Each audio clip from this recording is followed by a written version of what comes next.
What happens when a beloved television presenter walks onto a morning show expecting a friendly chat, only to face a blindside attack from a host who seems determined to tear him down?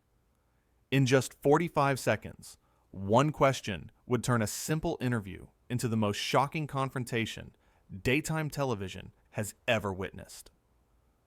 Nick Knowles arrived at the studio that morning with his usual warm smile. He had been invited to discuss his charity work, helping families rebuild their homes after devastating floods across the country. It was supposed to be a feel-good segment, the kind of interview where everyone smiles, the audience claps, and viewers at home feel inspired. But from the moment Nick settled into his seat, something felt off. Lorraine Kelly sat across from him, her expression sharp. The studio lights reflected in her eyes as she shuffled her papers with a kind of theatrical precision. To her left sat two other panel members. Sarah, a lifestyle columnist known for stirring controversy, and Marcus, a former reality television star who had recently joined the show. They both wore expressions that seemed rehearsed, like they knew something Nick did not. "So Nick," Lorraine began, her voice dripping with false sweetness, "you are here to talk about your charity work. How noble." Nick smiled, sensing the odd tone but pushing forward.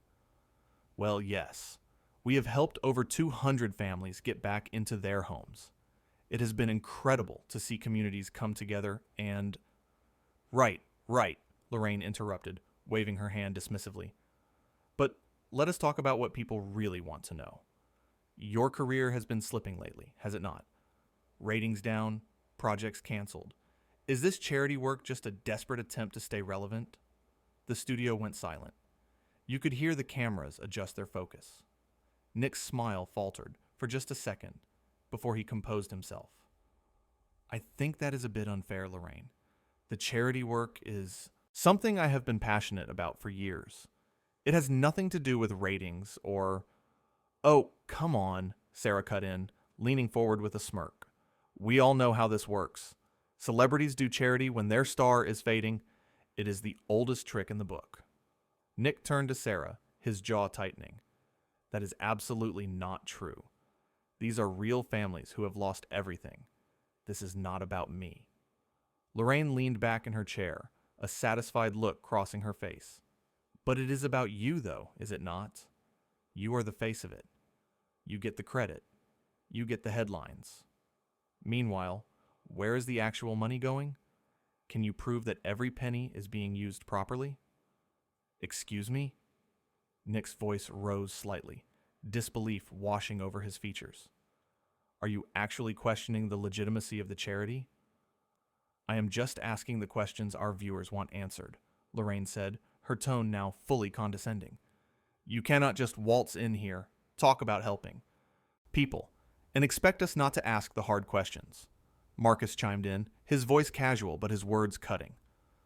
"I mean, I have heard rumors that you are getting paid for your charity appearances. That true?" Nick stared at him, stunned. "What? No. I have never taken a single pound from the charity. Every appearance I do is voluntary. This is... See, this is what I am talking about," Lorraine interrupted again, speaking over him. "You are getting defensive. If everything is above board, why so defensive? Because you are accusing me of profiting from people's suffering." Nick's voice was louder now, the frustration breaking through. "That is an outrageous thing to suggest." "Outrageous?" Lorraine raised her eyebrows mockingly. "I think what is outrageous is coming on television, using people's tragedies to boost your image, and then getting upset when someone asks you to back up your claims." The audience shifted uncomfortably. Some whispered to each other. This was not the light-hearted morning show they had expected.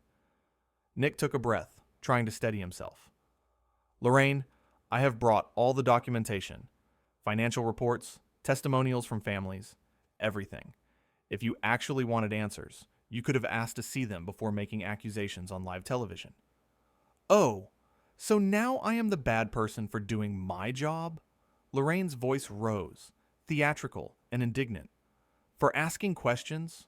For holding people accountable? Your job is to interview people, not ambush them with baseless accusations. Nick shot back. Sarah laughed, a sharp, bitter sound.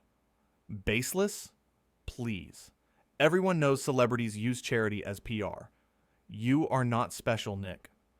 I never said I was special, Nick replied, his voice steady despite the rising tension. I said I was trying to help. There is a difference. Lorraine stood up suddenly, the movement dramatic and calculated. You know what I think? I think you came here expecting a puff piece. A nice easy chat where we all pat you on the back and tell you how wonderful you are. But that is not what we do here. We ask real questions. Nick remained seated, but his posture was rigid. Real questions are fine. Slander is not. You have implied I am stealing from charity without a shred of evidence. I have implied nothing, Lorraine said, her voice icy. I have simply asked you to prove that you are not. And the fact that you are getting so angry suggests maybe there is something you do not want us to know. This is unbelievable, Nick muttered, shaking his head. Marcus leaned forward, adding fuel to the fire. I mean, you have to admit, Nick, the optics are not great. Big celebrity, tragic circumstances, cameras everywhere. It looks like exploitation. Exploitation? Nick's eyes widened. I have spent months working alongside builders, electricians, volunteers. I have been in flooded homes, helping people salvage what little they have left. How dare you call that exploitation? Oh, here we. Go, Sarah said, rolling her eyes. The hero speech. We get it. You are such a good person. I never said that. Nick's frustration was boiling over now. I'm just trying to do something positive, and you are all attacking me for it. Lorraine crossed her arms, a triumphant smile playing at her lips. We are not attacking you. We are challenging you. If you cannot handle a few tough questions, maybe you should not be in the public eye. Tough questions? Nick stood up now, his voice rising. You have not asked a single legitimate question. You have made accusations, spread rumors, and tried to paint me as some kind of con artist. This is not journalism. This is a hit job. The studio erupted. Audience members gasped. Camera operators exchanged glances. The producers in the control room scrambled. A hit job? Lorraine's voice was shrill now, her composure cracking. How dare you? I have been in this industry for decades. I know how to conduct an interview. Then conduct. 1, Nick shot back. Ask me about the families we have helped. Ask me about the projects we have completed. Ask me anything real instead of trying to create drama for ratings. Oh, that is rich, Sarah interjected. You are accusing us of chasing ratings while you are literally using flood victims to revive your career. Nick turned to her, his eyes blazing. You do not know what you are talking about. You have never been to these sites. You have never met these families. You are sitting in a comfortable studio making judgments about things you know nothing about. And you are sitting there acting like a saint when we all know you are just another celebrity trying to stay famous, Sarah fired back. Lorraine stepped closer to Nick, her voice dripping with disdain. I think we have heard enough. Clearly, you cannot handle honest scrutiny. Honest? Nick laughed bitterly. There has been nothing honest about this conversation. You invited me here under false pretenses, ambushed, me with lies, and now you are acting like I am the problem because I will not sit here and let you slander me. No one is slandering you, Marcus said, his tone infuriatingly calm. We are just saying what everyone is thinking. And what is everyone thinking, Marcus? Nick demanded. Please, enlighten me. Marcus shrugged.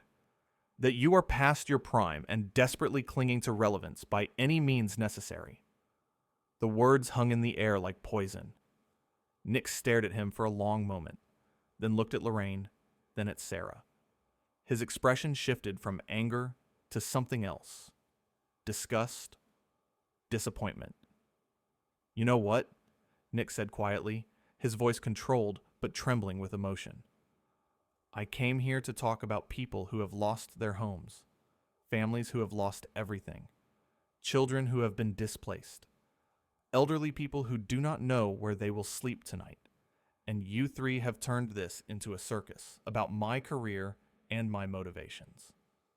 Because your motivations matter, Lorraine insisted. If you are exploiting these people, I am not exploiting anyone, Nick's voice cracked. I am trying to help. And the fact that you cannot see that, the fact that you would rather tear me down than acknowledge the work being done, says everything about you and nothing about me. Lorraine's face flushed red. Do not turn this around on me. You are the one who cannot answer simple questions. I have answered every question. Nick's hands gestured emphatically. You just do not like the answers because they do not fit your narrative. You wanted me to be the villain in your little story, and I am sorry to disappoint you, but I am not. Sarah stood up now too, her voice sharp. Oh, please. The martyr act is tired, Nick. Just admit that you needed good publicity, and this was an easy way to get it. Easy? Nick's voice was incredulous. You think any of this has been easy? Do you have any idea what it is like to see a mother crying because her daughter's baby photos are destroyed? Do you know what it is like to help an old man carry out furniture his late wife chose 50 years ago, now ruined and waterlogged? That is not easy. That is heartbreaking. And I do it because someone has to. How noble, Lorraine said, her sarcasm cutting.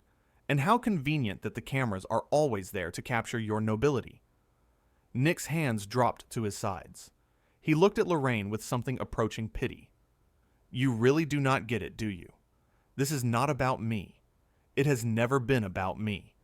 But you have made it about me because that is all you care about. Drama. Conflict. Ratings. Oh, and you are above all that? Lorraine challenged. You are on television, just like the rest of us. The difference, Nick said slowly, is that I am using my platform to actually help people. What are you using yours for? To bully guests? To spread lies?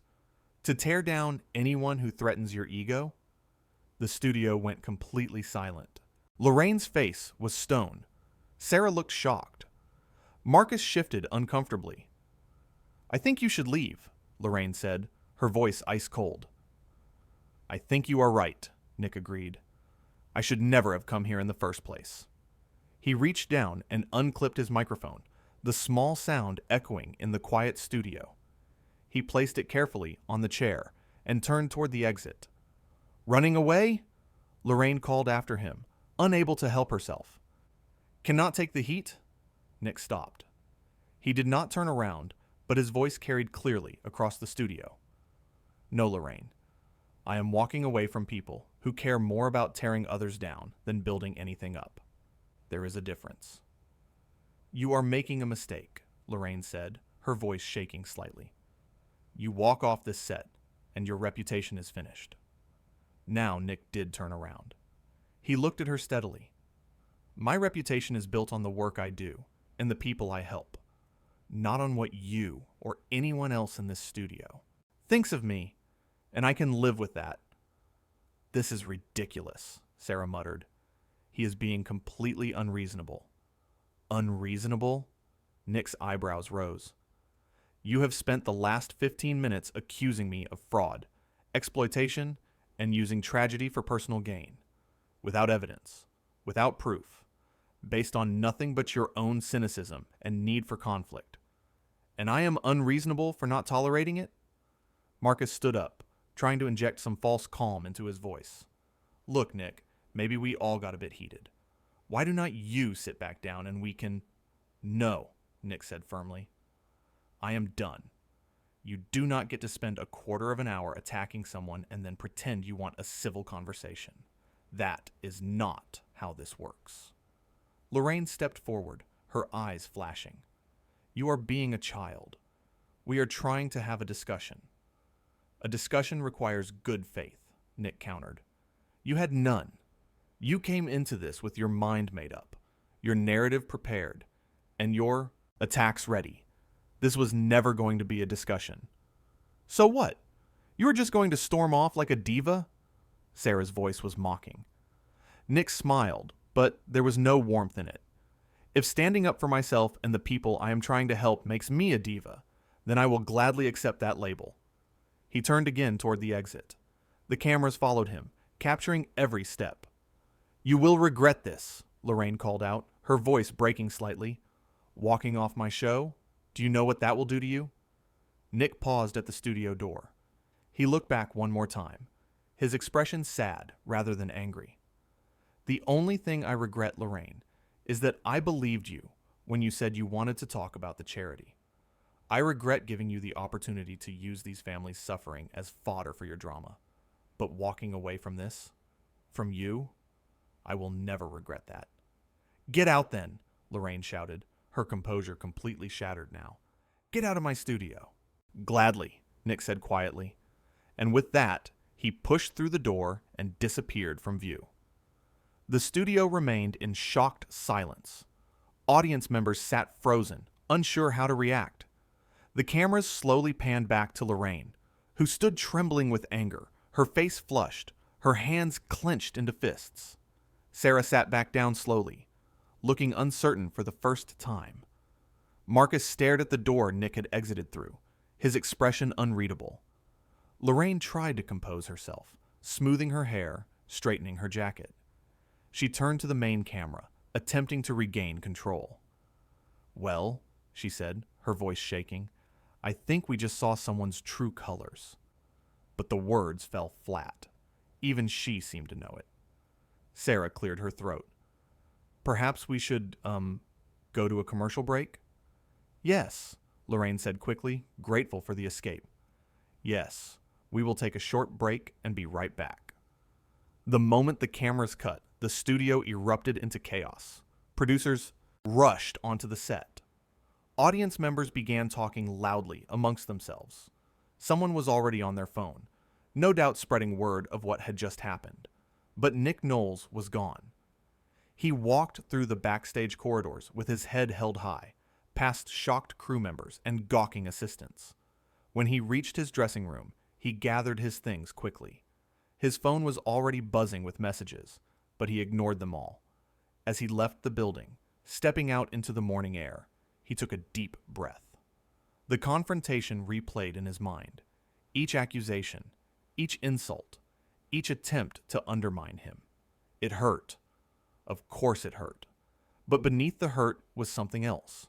A clarity. He had done the right thing. He had stood up for himself, for his work, for the families who depended on the charity. He had not allowed himself to be bullied or manipulated or turned into a villain for someone else's entertainment. Whatever happened next, he could live with that. Back in the studio, Lorraine sat in her chair during the commercial break, her hands shaking. Sarah and Marcus sat silently beside her, suddenly very interested in their notes. The audience whispered and pointed. The producers argued in the background about how to handle the rest of the show. One thing was clear to everyone in that studio. They had pushed too far. They had expected Nick Knowles to sit there and take it, to play along with their game, to be the punching bag they needed for good television. They had expected him to be weak, desperate, willing to endure anything to stay on camera. They had been wrong. And now, as the seconds ticked down to when they would be back on air, Lorraine Kelly faced a problem she had not anticipated. How do you continue a show when you have just driven off your guest? How do you maintain authority when you have just been called out for bullying? How do you look into a camera and pretend everything is fine when everyone watching knows it is not? The floor manager counted down. 5, 4, 3, 2, 1. The red light came on. Lorraine smiled at the camera, but her eyes betrayed her. Welcome back, she said, her voice strained. As you saw, our guest Nick Knowles has chosen to leave the show. We wanted to have an honest conversation about accountability in charity work, but unfortunately, she continued talking, trying to spin the narrative, trying to make herself the victim. trying to convince viewers that she had been reasonable and he had been difficult. But anyone who had watched the interview knew better.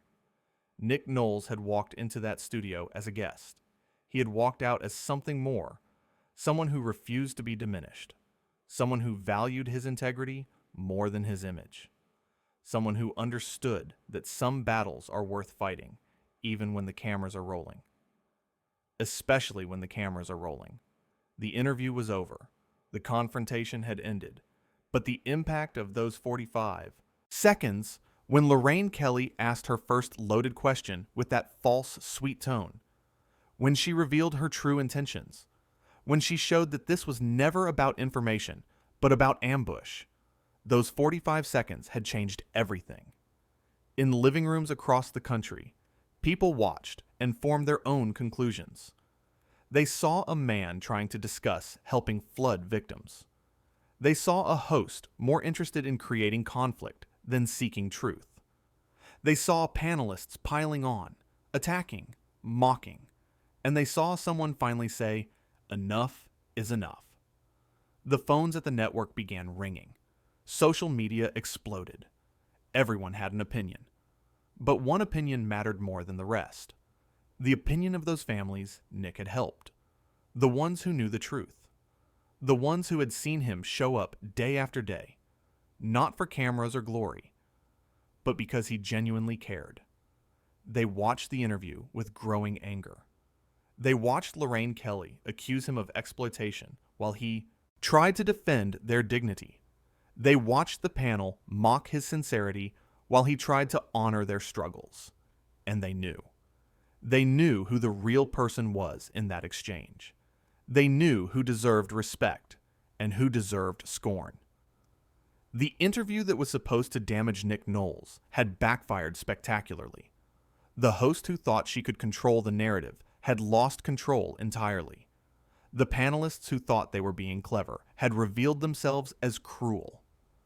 And the man who walked off the set, he became something Lorraine Kelly had not anticipated.